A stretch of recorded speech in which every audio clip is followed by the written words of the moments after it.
One. Hello, and welcome to PTR.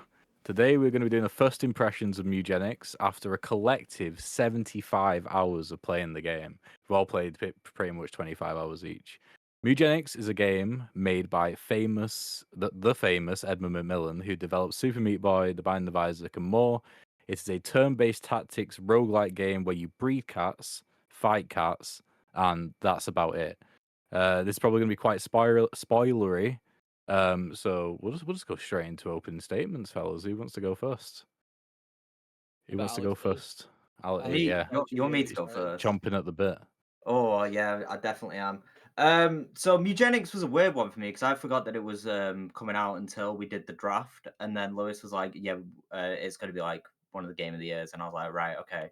Um, I'm really enjoying it so far. I think that it really surprised me with how much that I actually did like it because I think I remembered it was during one of the PTR shows. Oliver was like, "If anyone's going to like this game, it's going to be Alex." So I think at the moment I'm hovering around an 8 out of 10. I Oh, think that the actual like tactical RPG elements are really, really good. It's just when you get home, it's so overwhelming with like the amount of things that you can do with the cats, like the different like comfort levels and stuff. I just think that having to like like donate the cats and stuff it might be like a bit too much in order to get the upgrades because I feel like I've played a lot of it so far and I've only had like the first upgrade for each of the different people thingy. yes. But yeah, really enjoying it so far and could be a contender for game of the year. I'm not too sure. It's very early on in the year though. Well, there we are. For me, I'll be fighting for it to be in my top four, I think. It's currently sitting at probably even 9 or 9.5 for me. Anytime I'm not playing it, I just want to play it. So the reason why is because for Edmund in particular, I have a weird relationship with the fella. He doesn't know about any of it, but I was basically the entire reason why I do what I do for a living now is because of him. I watched Indie Game the movie when it came out. I don't. I try to remember how I stumbled across it, and I cannot. It was on Netflix, but I have no idea why I would watch it, but I did, and then I was like, right, I want to be a game designer. And I've tried playing all of his games apart from Bumbo and probably a lot of the Newgrounds games. I played Meat Boy, played Isaac, played The End Is Nigh, and one thing they all have in common is that they ask a lot of you mechanically, like just in terms of moving the character, which I'm not very good at all. This doesn't, and it has even more about but it's great about what those other games have, which is all the systems and they work together, which create a unique run every single time. And I'm just glad mainly that I have the opportunity to play them without getting frustrated because I don't have to dodge or jump. So yeah, that's what I've got for my opening statement. Blue Um, Dog. yeah, mine is somewhat similar to Alex's. Like rating wise, so far I'd probably give it like an 8 out of 10. I think it definitely has potential to be a game of the year contender. And I think it'd be silly to say it doesn't. Even the people who don't seem to enjoy the game, for a multitude of reasons, seem to also understand why people absolutely love it. The main issue for me at the moment, and I mean, it's the way the game's designed. Um, is that it doesn't necessarily give me that one more run type of feeling that a lot of other roguelites do. And I think it's due to two things, which is one, the runs being so long.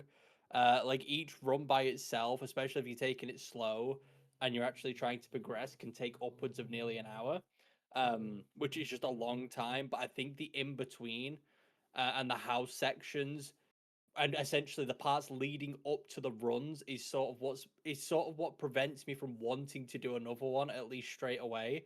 It can be incredibly overwhelming, and there's just a lot going on. And I think compared to the actual gameplay, the tactical part of it, I feel like the house management isn't as refined as the actual tactics part of the game and the actual gameplay part of the game. We'll go into that a bit more in depth later, but overall, I think the game is very good. It's not going to be for everyone, mainly due to the style. I've seen a lot of people not love the game purely because of the art style, and it is a bit aged and it is very Edmund. All of his games kind of look like this, and he's never really changed that. Um, but I think the game is very, very good. I'm excited to play more. I'm going to continue to play more. It's definitely, like I said, I'm definitely having more issues, I guess, with it as the game goes on, but it's still a fantastic game. And definitely worthy of like the 10 years that Edmund's actually put into it. It's just a good time. Just a good time. So there we are. I mean, like for first impressions, what's that? Like so we have like an 8, 2 8s and a 9. Yeah, I get yeah, 8 to So 9, yeah, it's like an 8.5 so or so. 8.25, something like that. Yeah. 8.33 is 8.3 recurring. Yes.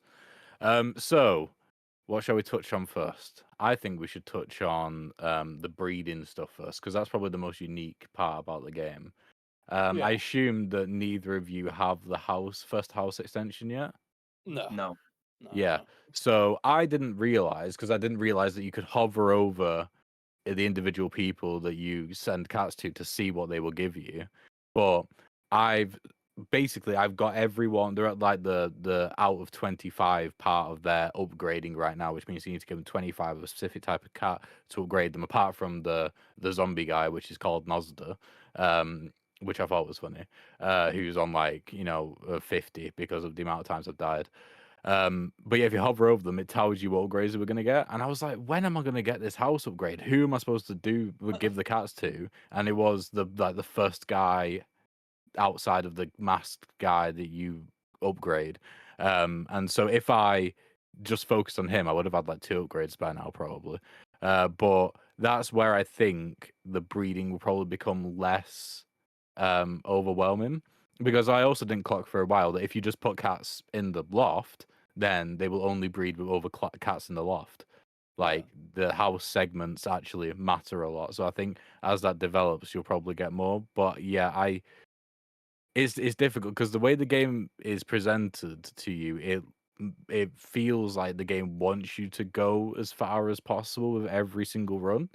But what I've realized, especially when preparing for fights like with Guillotina, is just doing alley runs and going home on repeat can actually be quite beneficial to doing that. And so I think that might be it's interesting because like that's the thing. If you just did alley runs, you'll be able to like upgrade very quickly. But also, if you have a good setup, you don't want to go home, and so then you have to spend like an extra hour doing it. For me, in terms of the house and doing one more run, is one thing which I really, really like about the game is that it always gives me the feeling and the opportunity of like continuing to build. Like, say for example, if I had it last night actually whilst I was playing, I just couldn't get through the desert. Like my cats, which I had, I just felt like they weren't suited at all to going through the desert, and I lost like 12 or 16 cats like repeatedly, and I was down to essentially just like 6 or 7 cats in my house. And then I realized, oh, I can just rebuild. I'll just go to the alley, do a few runs, and then boom, I had loads of cats again, and then I can start breeding again. So I assume that's not doing that for you at the moment, though. The feeling of building to something. No. Well, that's like part of the issue is I like the idea of building. I don't necessarily hate it, and rebuilding back up is fine. But my issue is I have at the moment I think it's lowered a bit, but I can have up to like 24 cats or so at a time. And you could argue that's maybe a me problem, and that my cat management is just poor. And if I really wanted to fix the issue that I'm having, I could simply just remove cats and try and keep it at like a smaller ratio. But the issue is that whenever I see those 24 cats, there's so many options, there's so many different abilities, there's so many different stats, especially when you unlock and upgrade I don't remember, is it Tink? The Yeah, one who provides you insight into your cat's uh the like the ancestry. his family tree and Lineage. his base stats and stuff like that. There's so many different options for one cat, and when you've got 24 of them, I find it very difficult to give one of the cats up on or get rid of them or do this with them or that with them, because all that's running through my head is, am I getting rid of something potentially good here? Am I ruining it for myself? Am I nerfing it? And that constant worry isn't overly fun for me. I feel like it takes away from it sometimes, because instead of wanting to just go on a run, I'm sat there for 15 minutes being like, well, do I want to keep this cat specifically because it's good for breeding, or do I want to take this cat that's actually got a really good base stat total and actually take it on a run? But then if I lose the cat, it can't breed anymore. Then I've lost a really valuable cat, and it's like, how easy is it going to be to get that cat back? Is that going to make going through the desert now really difficult? Like all that's running through my head constantly after every run, and that just sort of stresses me out. It doesn't really make me want to keep building because the way the progression is in the game, although at least the way the game is set up, it's not a roguelike. It is a roguelike where you get stuff where you get permanent upgrades in a sense, because donating cats is what gives you the permanent upgrades, but there isn't that sense of I'm getting stronger as the game is going on. I feel like in an instant you can go from I'm feeling really strong, I put 30 hours in, now all my cats are dead. Now I'm back at the 1 hour mark pretty much. And yes, you can rebuild that, but it's kind of demoralizing when you're that deep into the game and now you feel like everything's lost. um so yeah, that part just sort of stresses me out, honestly. That's why I don't overly love it at the moment. Like you said, it might be better when I've got multiple houses, and I could sort of have like a house dedicated to, or at least a room in one house dedicated purely to breeding, a room in one house dedicated purely to stray cats, there's stuff like that. And it might make it a bit more manageable, but seeing 26 cats all fighting and scrapping and being hungry, um, it's just too much. It feels like too much sometimes, at least for me. Um, and that's why I'm feeling like that at the moment. Yeah, I'm pretty much similar to you, Lewis, because I think I was playing last night and I looked at my cats and I was like, I've got 34 cats. I was like, I need to start That is just insane. I need to just start sifting through them. Like my comfort level was down. And I was like, this cat's really good, but I could use it for breeding. Yeah. And I was just getting stressed out over it. But that's like the type of thing where it's like with games like Cult of the Lamb, for example, with the base management stuff, it's similar to that, which is why I feel like it's not a perfect 10 for me just because of that aspect of it. I feel like it's so overwhelming that it's like I am enjoying it, but because of how overwhelming it is, it's just not like a major thing for me. I feel like I focus too much on trying to improve my current house rather than expanding it, which I think might have been a Mm, bad thing for me to do because I focused more on like donating for the furniture and stuff yeah.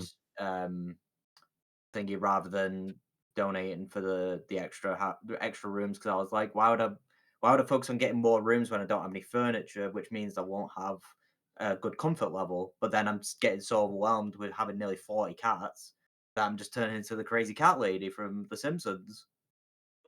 I actually read a comic about the crazy cat lady and her origin story. I can't remember why she became a crazy cat lady.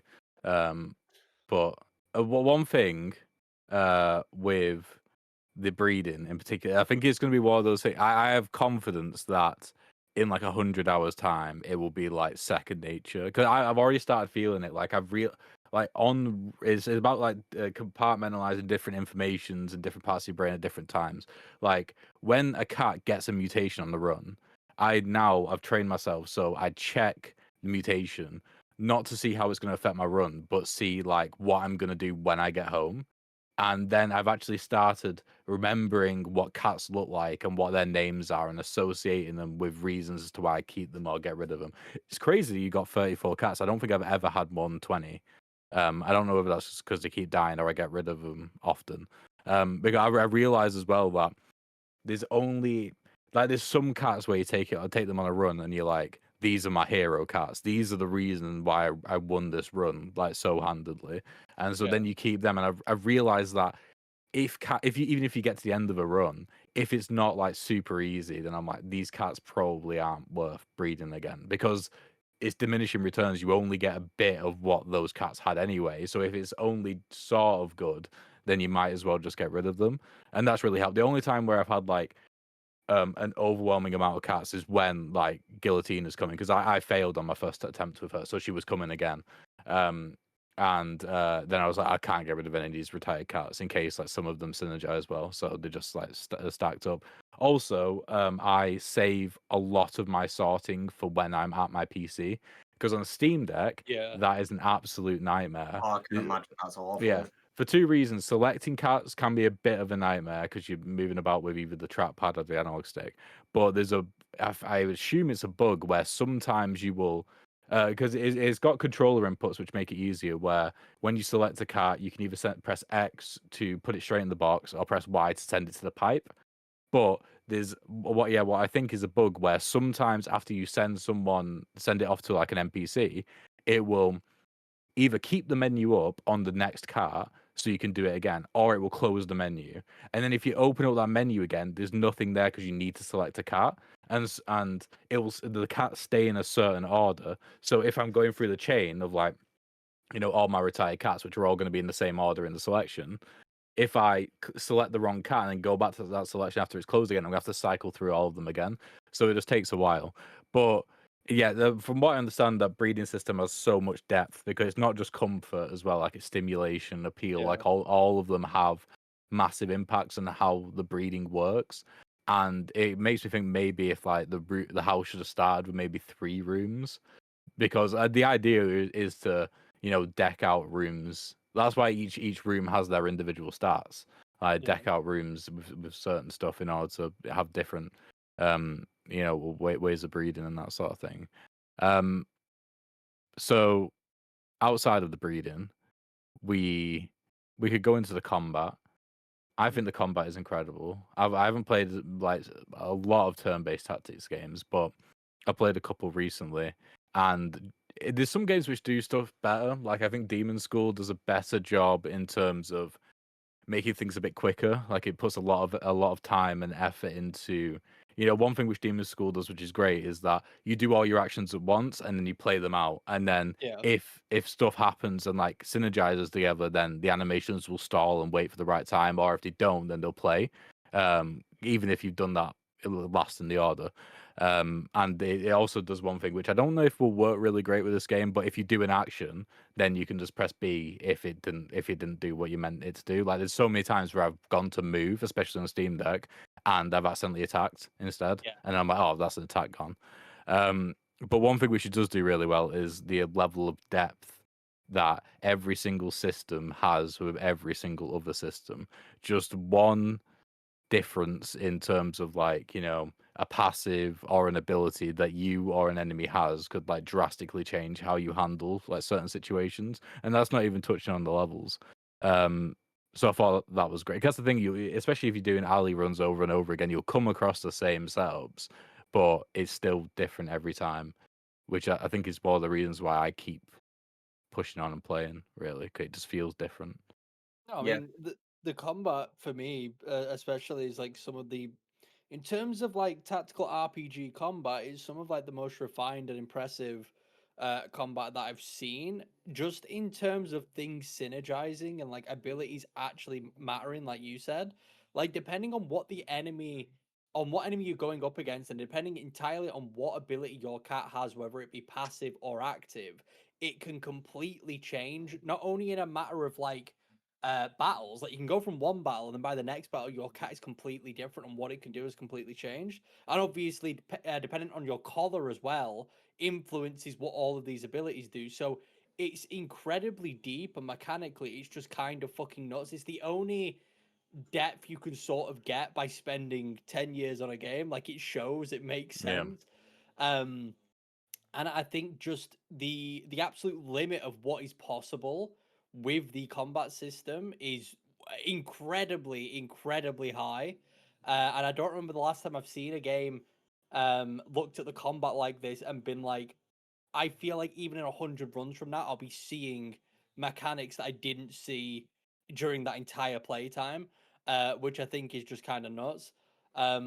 It's just really impressive, and I think that is obviously why people are in love with the game as much as they are. I'm sure people do vibe a lot with the house building stuff and the breeding stuff, and for some people that probably is their favorite part of the game. But yeah, the main reason that I assume the game has done well, and the main thing that people are probably in love with, is just the sheer depth of the combat. And I mean, it just is impressive from a technical standpoint. It's just kind of ridiculous. You won't really see this even if you play other really well-known tactical RPGs. You're not going to see this level of depth like at all, even from like big AAA companies. Um, so that's just really cool to see. It's synergizing, making new builds, just seeing what stuff can do, and actually taking different abilities. I think the way Edmund designed this, I think I watched a video on it because he's been talking a lot about Mewgenics recently. I believe he said the way he wanted it to differ from Isaac is the way Isaac's items are is that Yeah. people would choose the same items over and over again because of the tier system on how he built the items. So some items are just inherently worse and there's no real reason to ever pick them up outside of some minor synergies.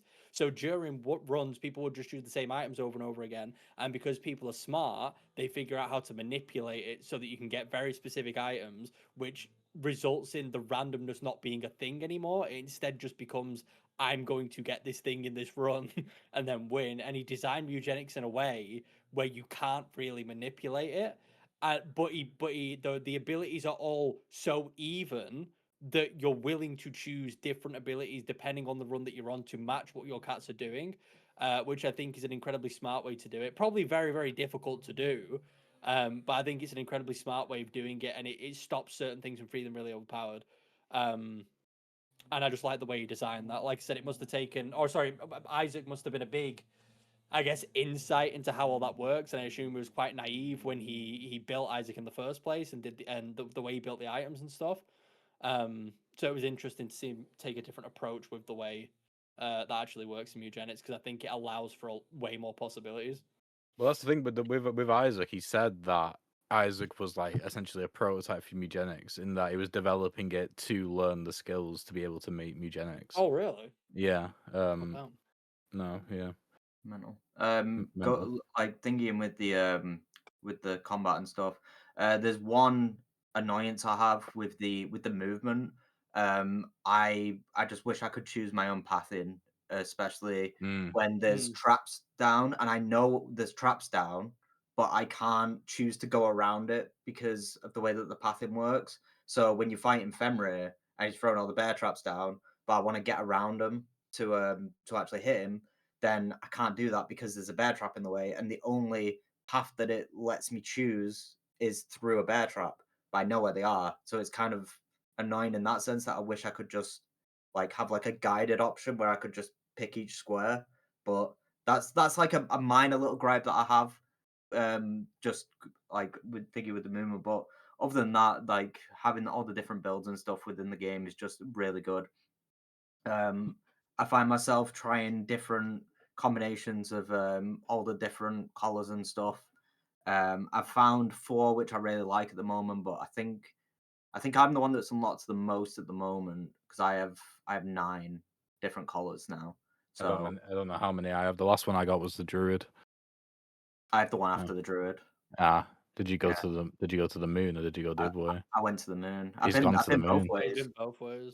Damn, it's been both ways. Yeah, so far I only did the crater and then I haven't been able to get as far since.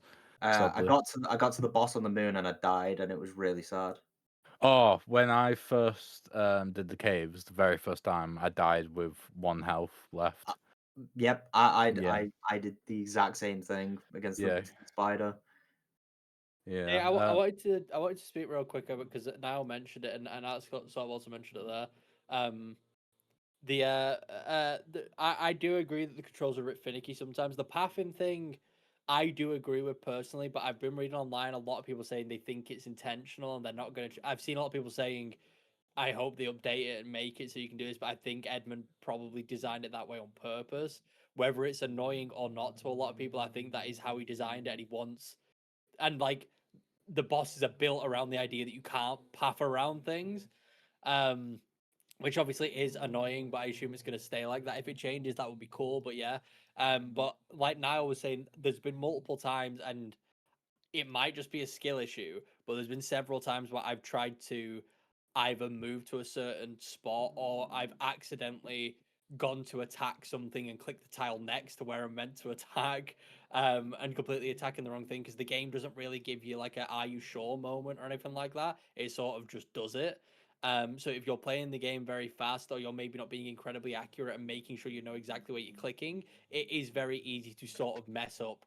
And like genuinely, you can kill a run with it by messing it up if you move to the wrong place or use the wrong move, because I've done it so many times, Yeah, and it's I've really done it as annoying. well. Yeah, and it's really annoying every single time I do it. There is that double click option as well. So if you are doing something to an empty tile, then it won't register it Which unless does you do the help. double. Yeah, It's that helped me definitely so many that times. definitely does help. Yeah.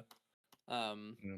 The but yeah, I feel tactical like view is really good for that as well. I don't I know if do you like guys the have used it. I use it like, I mean, I have to use it. It's one of the issues that I have with the combat sections of the game. Is just that the way that the areas are built, feel like sometimes there can be too much shit on the screen, whether Yeah. that's too many enemies or just obstacles and just random Yeah. walls and There's stuff. not like an aerial view, is there? I feel like an aerial view might be Like a nice top as well down if view. it did. It Yeah. would be. It's yeah, it can result in a lot of situations where I maybe think there isn't an enemy left, or I think that I can't hit an enemy, but it's actually 4 tiles wide instead of 2, so I actually can hit it. And stuff like that. It can be a bit annoying when there's a lot of stuff on screen. The tactical view that they have in game does help that. Um, but it's still a bit because of the way the game, because of the angle that you're looking at everything from. It can still feel kind of restrictive, even with that tactical view trying to Yeah. show you exactly where things are. But it's not the worst. It's just a bit, yeah, it's a bit finicky. So there's two more things on combat. I'd like to talk first of all. What are people's favorite classes? What is Alex's golden four? Oh, my golden four. So gotta have a tank. The archer is probably my favorite. Hmm. And necromancer's probably second as well. So I have a tank, an archer, necromancer, and a cleric. It feels like, especially when you have to start by going through the desert, it feels like you need a cleric. Yeah. Like, Mm. I mean, there are some. Well, the mage, depending on which mages you've got and what spells they have, might be a good replacement for the cleric, just because they can have a lot of water elemental spells, and Yeah. so like you can I'd just say a mage is good for the sewers because there's a lot of water there, and if it has a bolt spell, then it can yeah. electrocute everyone. Yeah, but like if he uses like a water spell on an ally, for example, it'll fill the water bottles up. So that's how you can, Oh, heal in that's desert. interesting. Yeah, yeah. So, I've not used a mage in the desert. yeah. So like if he's got like the wet yourself spell, which I know mages can start off with, then they can just heal every turn if they have a bottle of water. Or if you use tidal wave, even though it can do like 1 knockback damage, it will make your allies wet, which will fill up their water bottles. And Yeah, so which then will restore 5 health, so you're just gaining yeah. 4 health, which is quite good. Yeah, I Yeah. had a really good necromancer build where he would um he would die, he would do 6 damage to every single enemy and heal 6 health to every single party member, and then he would belly flop and then do life drain, and then when he life drained an enemy and killed it, he would come back to life with half health. So he was just really Nice. overpowered. Yeah. And then I also had a really good archer where he would automatically have done marked on an enemy, and if an enemy was marked, he would always crit it. So, and then he also had it where I could also mark another enemy, so then I was just permanently just critting. So he was just unstoppable. He had Mm. I think he had 15 range or something like that. So he could just hit anyone on the battlefield. It was so overpowered, and I was so sad when that cat had to retire because I was like, well, nothing's gonna beat him now. Yeah. No, I haven't been able to get the mage to work overly well in any of my runs so far. It seems like a class that I want to like, but every time I try and build it, it just ends up being kind of garbage compared to everything else. I think the strongest, I think one of the best characters you have on your team is the tank. I won a run yesterday. Alex saw it. I won a run with just having one cat, and it was just the tank and nothing else. It felt lucky, but it was genuinely just from the sheer amount of upgrades and the amount of health upgrades that I got. It just sort of made it unstoppable. And I was able Oh to do yeah, the because whole if you run. just have one cart, then all the upgrades go to one cart. Yeah, I didn't even think about that. it's what I figured out the point of the Neverstone was, because I kept saying to us, "What is the point of the Neverstone when you get like a random cat on a run when you lose a cat?" And I kept thinking, why would anyone want that? But it's to restrict the levels so that only your specific cats get leveled up. So if you're That is cool. yeah, if everything's level 5 and then you get a stray cat that's level 1, you don't really want to level it up at that point because you're already too deep in the run. So you just keep the Neverstone on it, and then you can focus on the specific cats that you want levels, so you can get upgrades. But because of that system, and I only had one cat, I think my tank was like level 15 or something, like 14, 15. Yeah, and it had which like was 100 ridiculous. health or something. Yeah, it was ridiculous. That is such a good strategy for like when I assume there's going to be more events in the future, like other than Guillotine, where they're coming to the house and you're using Yeah, I would assume retired so, yeah. cats. That is such a good strategy to build up for one of those fights, is just to send one cat on a run. Yeah, and just juice them. Yeah.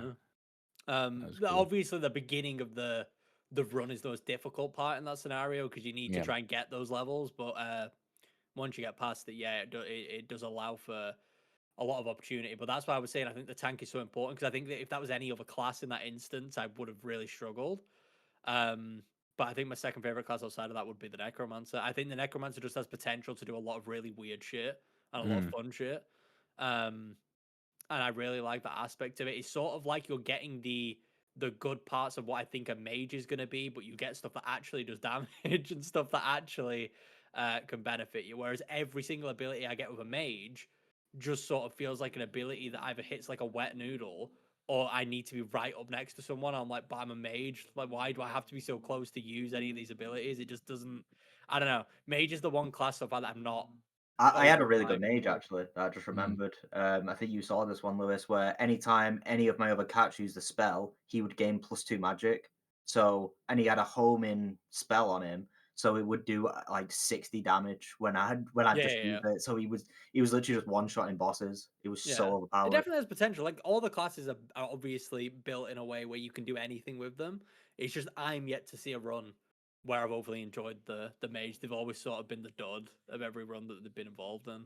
But for me, the dud is the druid. Oh Because yeah, oh yeah. the druid lives and dies on whether or not he gets familiars, I believe. And so if you literally don't have familiars, like you don't start with one and you just get unlucky with your level ups and your actions, and he can't really do anything. 'Cause So weak. yeah, not as good as healing, can barely do any damage. Like I had one where he could transform into a turtle and then essentially just become a tank. And that was the best time I had with the druid outside of my first run, where he was just he had a bunch of familiars. But I think the favorite class for me is probably the archer, just because he's learned not two familiars. He's obviously got the Pooter familiar, and also he's got the Spiderling like ability where he can throw spiders down. And I think familiars are probably, outside of making like a cracked build of a particular unit, is one of the best ways to like help you win a run. If you can just flood the board with enemies, then they do other units. They do damage, but they also take a lot of damage for you. Like that's how I won my Guillotina fight, because she can just do the bullshit attack where she just eats one of you guys, and it's a random chance of, if you hit her from inside or outside, that she will spit that guy back out, or you could just lose them.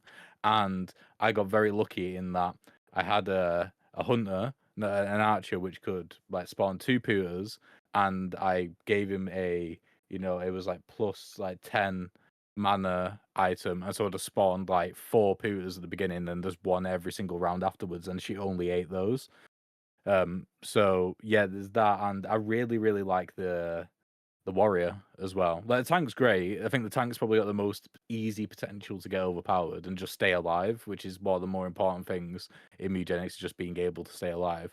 But yeah, I found a bunch of ways to be able to make the I forgot what it's called, but I just called the warrior. Do as much, like do like so much damage. And if I can just like position him right and just go in and do damage and then leave, like I had one where the cat that was bred by default had the what's that one called, the thief, the thief's like default move again ability. And so, but I made him into a warrior, but he kept that ability, which made it really good. 'Cause I could just get in and get out and do a lot of damage. But yeah, probably the thief's never a dud, but it just feels like they're not doing as much as my other units. What the thief is good at though is similar to the archer in the desert in particular, is those units which spawn maggots. There's been so many times where those units which spawn maggots I haven't seen because they are behind something or just because they look so similar to the rest of the environment. Yeah. And then I'm like, why are there so many really powerful maggots on my screen right now? And it's because I haven't dealt with those, and that's why I lose. Yeah, no, Yeah. it can go from 0 to 100 really quick if you're not paying. Well, not even necessarily if you're not paying attention, but if you're not just fully aware of what everything is doing on the screen, it really can go from this runs really easy to oh no, I'm losing. Like I'm going to Yeah. lose in like the next 2 turns. Yeah, it literally happened to me. I had like a winning run, and I was on the moon, and a black hole appeared, and then all of a sudden, one of my cats got like alien probed, which meant that it got taken over, and then it just killed my other cats, and then I just died. It is the saddest thing when one of your cats gets taken over, and then you realize, oh, I wasn't using the cat to the best of its ability because now Oh, it yeah, just and it one just shots starts my doing entire mad shit, team. yeah. No, yeah, it can be really annoying. Yeah.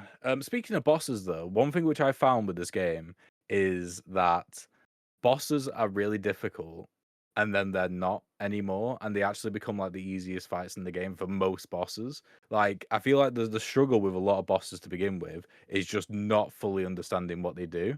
Because if you don't fully understand them, then they can just wipe you out. But if you know how to avoid that, then, like for example, like the best example is the rat bomb guy in the alley. Like I had Yeah. I struggled with him like the first 2 or 3 times I faced him, and now if I get him for the final boss of the alley, it's like, right, this is my fight where I can like heal up and like prepare because he's not gonna hit me. Yeah, like, and I think that's the case for a lot of fights. Like the spider fight, I really struggled the first time. Not again. The fight with the big slug guy in the sewers, the belly flops and stuff like that. Like, is not a problem. And yeah, every time you fight the boss the first time, it's a big problem, and then it becomes like the easiest fight in the game. And the actual difficult fights are the ones in between, like the gunslinger as well in the desert. Like I'm like, oh my god, how am I going to deal with him? And it's like, oh no, he's actually really easy Yeah, once you understand. I'd say the worst boss for me so far that I still haven't figured out is Dak. He's like he's a yellow cat, and he just does backflips. No, it's really And annoying. he's Every really annoying. coin he picks up, he gains Yeah. backflip. Every time he hits you, you drop a coin. Yep, So and because Well, actually, he can just move everywhere on the board pretty much. He just grabs yeah, the yeah. coin and then he gains a backflip. It's not every time, but like you can get really really unlucky with coins spawning constantly. I've beaten him. One time I beat him actually. I got very unlucky with an event beforehand. I told you guys where I made one of my units just have max 1 health for the rest of the run, and my yeah, other 2 units just weren't good. So I just sent my necromancer out into the battlefield, kept the other 3 in the corner, and it's like he didn't know what to do. And so I just stayed in the behind the cactus where he couldn't route to me easily, and then just kept putting leeches on him, and then he eventually died. So maybe that's the way to defeat him. Is just keep everyone else away and just send 1 unit out. Yeah. So okay, we talked about pretty much everything to do with combat now. I guess the only other thing else to really talk about is the art and the dialogue, which for me is probably the weakest part of the game. I think that and Oliver can chime in here because Oliver's here as well. If he's not deafened, It's art and dialogue is poo. it's at his poo. But like, I feel like the game does itself a bit of a disservice. / it's really risky at the beginning because the first hour is just so much dialogue and it's like all in your face because you have a bunch of tutorials where they go really over the top with making sure you understand very basic stuff.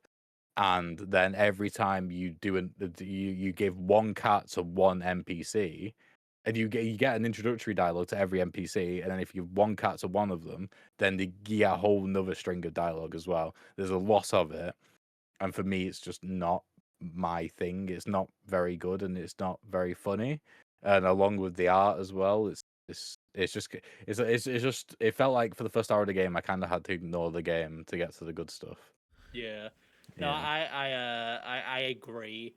I don't know if it's just an age thing or it's just because of the year we're in or just what. I think the art style is kind of ugly. It is Yeah. Edmund's art style through and through, so I don't know if that's sort of mean to say. Like, it's very. Look at any of his early Newgrounds stuff. It looks exactly like Mewgenics does. He hasn't ever really changed what his art looks like. And that art isn't going to be for everyone.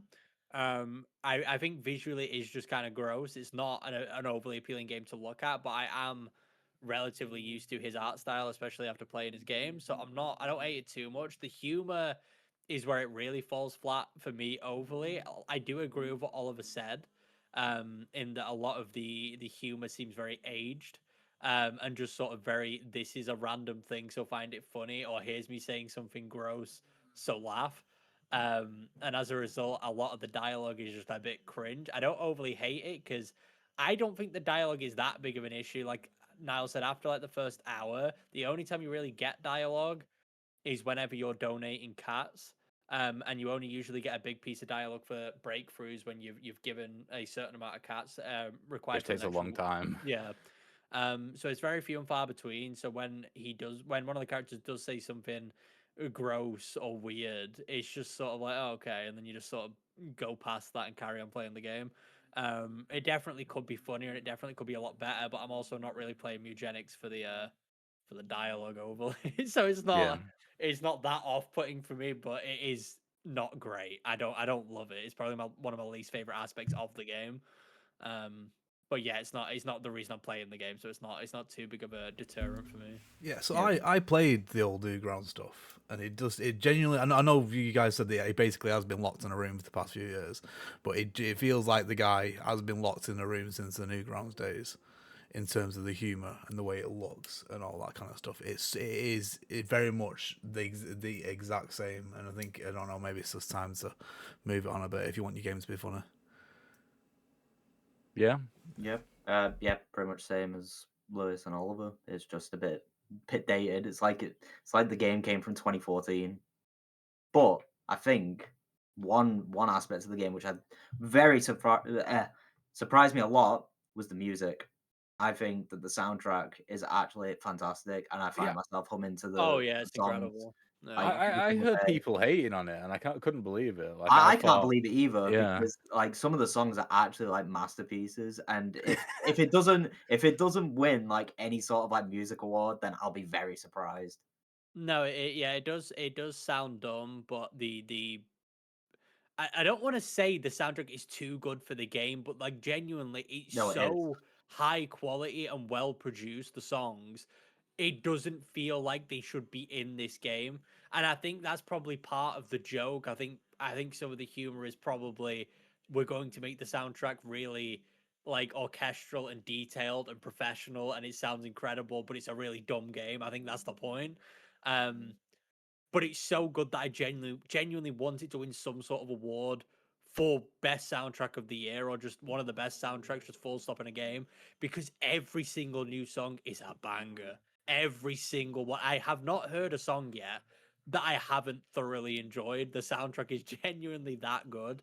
Um, and that was not something I was expecting from this game. Like I probably thought at some point, yeah, the soundtrack will be fine. I mean, the Isaac soundtrack is cool, I guess. It's got some decent Isaac bangers, but like the sheer quality of every song in this game is just I it just must realized have something. taken a ton of effort to make this entire soundtrack go on. It probably won't. Almost definitely won't. It might be up for indie game, but if it is up for art of like game of the year, then it will be played by the Game Awards Orchestra. Oh my god, yeah, well that would be really funny. That would be incredibly funny. I hope that actually happens now. Yeah, but what is interesting is that so Edmund has released 2 games since the Game Awards became a thing, like what in like 2015, 2014. Yeah, something like that. But yeah, Ender's Night and Bumbo, but neither of which were, I don't think, of the quality of like indie No, game of the year. no. This is at the quality of indie game of the year, so it'll be nice to see if he actually wins a game award. Because it'd be cool to actually see him. Well, to That be would be fair, cool. Yeah. yeah, last year they did the indie game in the pre-show and then didn't have him on stage, which is fucking ridiculous. But yeah, if they don't do that this year, it'd be nice to see him like on stage, come out of his house for once. Oh no, Um, yeah, for sure. yeah, there. Yeah, I mean, like I said at the start, it probably will be in my top 4 for our PTR game of the year. If or someone else doesn't snag it first. But yeah, I can't see this not being in one of the 5 or 6 nominations for Yeah, indie game of the year. I'm confident that it'll be in there. Yeah, I mean, Yeah. we're very early on in the year, but it is incredible. And like, I've said it multiple times. It is just truly a product that can only be made if you spend like 10 years making a game. Like it really is that level It's like of Silksong. depth and look. Yeah, yeah, exactly. It's the sort of game that shouldn't be that if like by AAA standards wouldn't get made because it would just be too much effort. It would take too many resources, too much time, and it's not worth it. These are the only games that can exist because they're indie games and because someone's willing to put in that egregious amount of time and just be patient and let it just be built. And it is nice when we see projects like that because they are essentially a life's work for a lot of people. So it's cool to actually see them like finally come out and release and be as good as everyone was hoping for. Yes. So there we are. I think that's it, fellas. Anybody else have anything else? Don't think so. Right. Well, we'll leave it there. I don't know when this is going out because someone has to make a certain thumbnail. But yeah, thanks for watching and tune into the PTR shows. Get some people watching them. They're actually all right. Yeah, pretty good. Yeah. So goodbye. Bye. Bye.